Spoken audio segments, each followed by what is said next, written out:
All right, floor, floor, floor. There we go.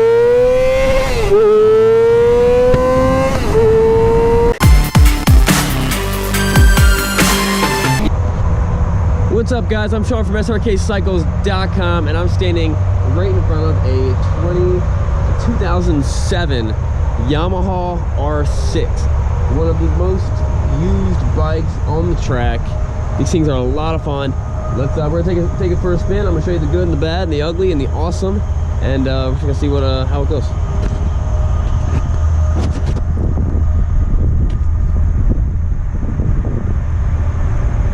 Alright guys, let's do the words of wisdom. Deuteronomy 7:9 is a big one.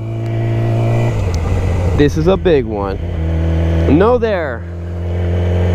therefore that the Lord your God, He is God, the faithful God, who keeps His covenant, and His loving kindness to 1,000th generation, with those who love Him and keep His commandments. Amen. It is a beautiful day outside. Weather is perfect. This is the most absolute perfect riding weather. It's not too cold. There's not even a hint of too cold.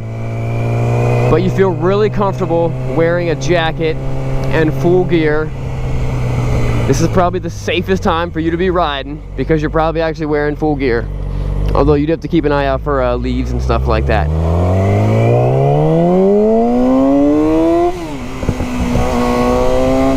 Alright guys, we are riding a 600 Super Sport. This is the Yamaha R6 2007 model. This is the same 2007 and 2006 were the exact same bike, but then in 2000, when was it? In 2008, actually this same looking bike, they didn't change the style that much up until even like the current one. They kind of kept that big wide front end, and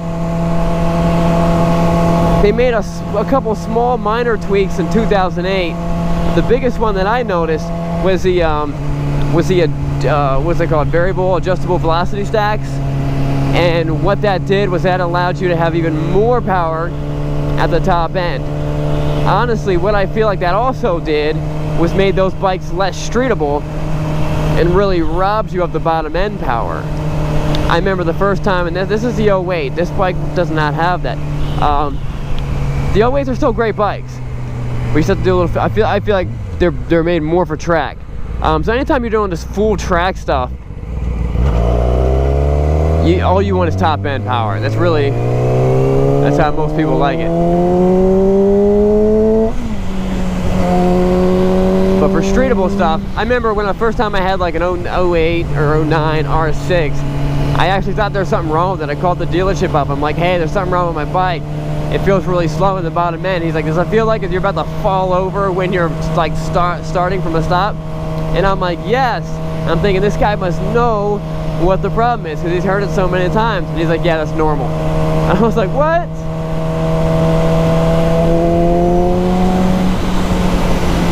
Now, where these bikes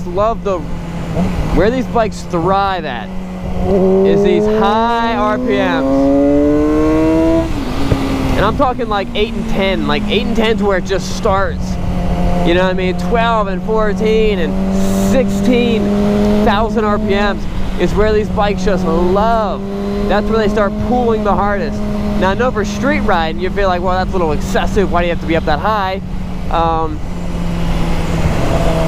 Because you're just, you know, we're all just used to just kind of taking it easy. We don't need to be up that high. But for track riding, and when you're really hitting it, yeah, you get used to it.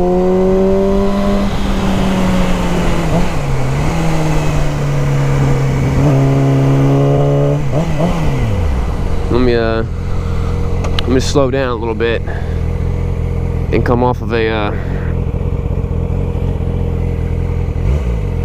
first gear, and I'll show you guys what I'm talking about. I'm just gonna floor it. I'm gonna show you guys exactly what I'm talking about. You can see where it actually starts to move. All right, floor, floor, floor. There we go.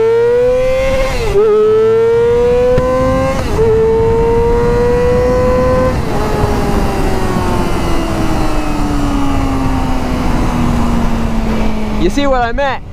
It really, the bike is tame up until 10,000 RPMs.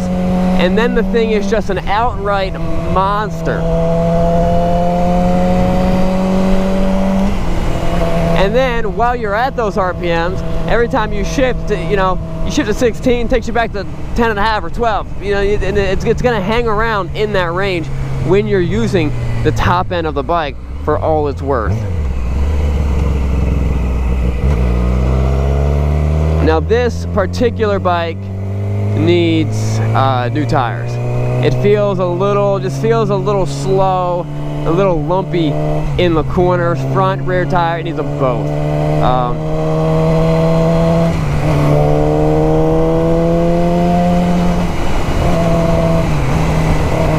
My first bike, my first sport bike was like my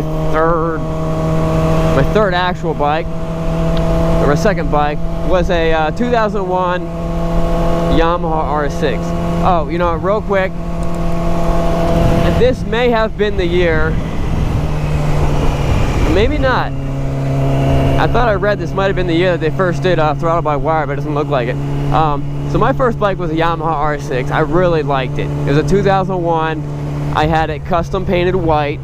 And of course, it was custom painted white because it was previously wrecked. Most times, anytime you buy a bike that's been painted, no one is painting bikes that are in perfect shape.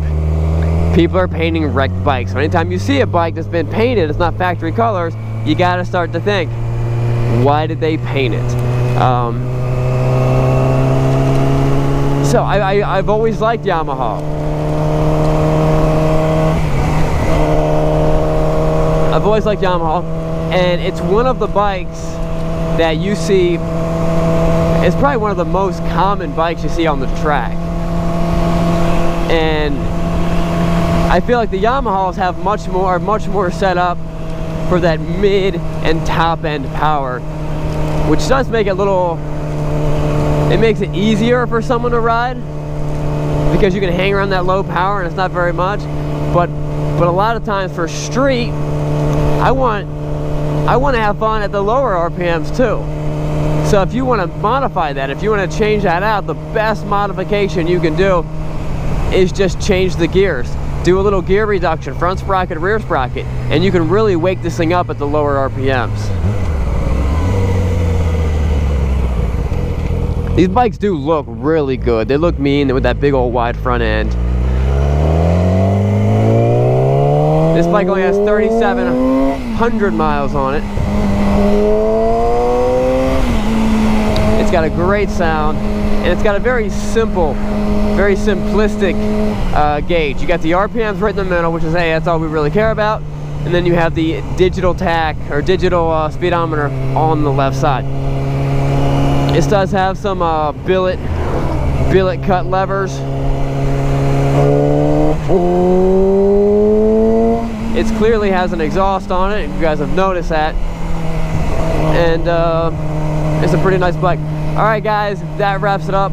We'll see you guys later. Remember, it's not what you're riding, but where you're going. Oh, and if you're sticking around,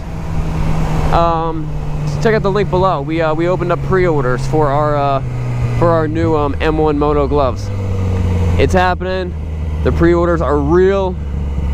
You could pay us money to get nothing until we actually get them in. So if that excites you, let us know. Hey guys, if you liked that video, don't forget to subscribe.